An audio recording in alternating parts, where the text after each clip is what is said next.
Amidst all of the chaos and madness and everything going on at the Valdebebas throughout this week and even before, it's very easy. You could be forgiven for forgetting that there is an El Clasico this weekend. Well, but there actually is an El Clasico, a very important El Clasico, perhaps one of the most important ones in recent times. Why do I say so? Because this El Clasico could decide who wins the La Liga title. No El Clasico has done that since in the 1930s, where I think 32 or 36, where an El Clasico decided the title race. And the second El Clasico of the season in the league. And of course, if by any chance you've not heard any of the things that happened this week at Real Madrid, a lot did happen at Real Madrid this week, which culminated in a fight between Aurelien Tchouameni and Federico Valverde, in which Valverde was eventually knocked unconscious and taken to the hospital, stitched up, and the club released a statement saying he will be at home for the next 10 to 14 days, which means he is out of the El Clasico.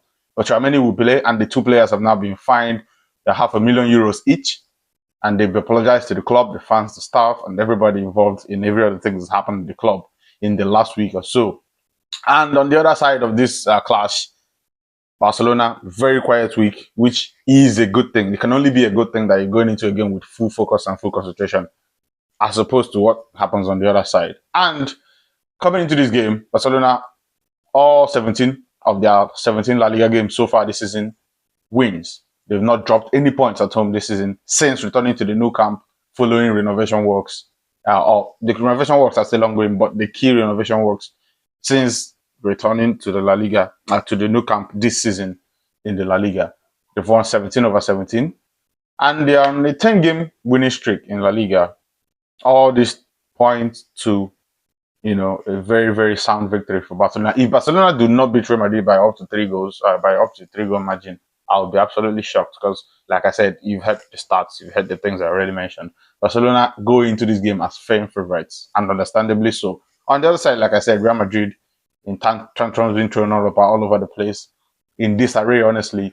And for Barcelona, a solemn, calm week heading into a crucial game in La Liga, which, if Barcelona gets a draw or a win from, they will be crowned champions for the second season running under Hans-Dieter Flick, who I think has been one of the best coaches in Europe since he joined Barcelona. His stock fell a little bit with his German stint, with the German national team and the World Cup they had in 2022. But since then, joining Barcelona has helped him, climb back to the top of the table of European managers. And on the other side, Arbeloa did really well with the Castilla and the junior teams, but nowhere near the quality required to be the head coach of Real Madrid first team. And this past week's events and the events before that even has exposed that furthermore. So, going into this game, the favorite is clearly one winner, in my opinion.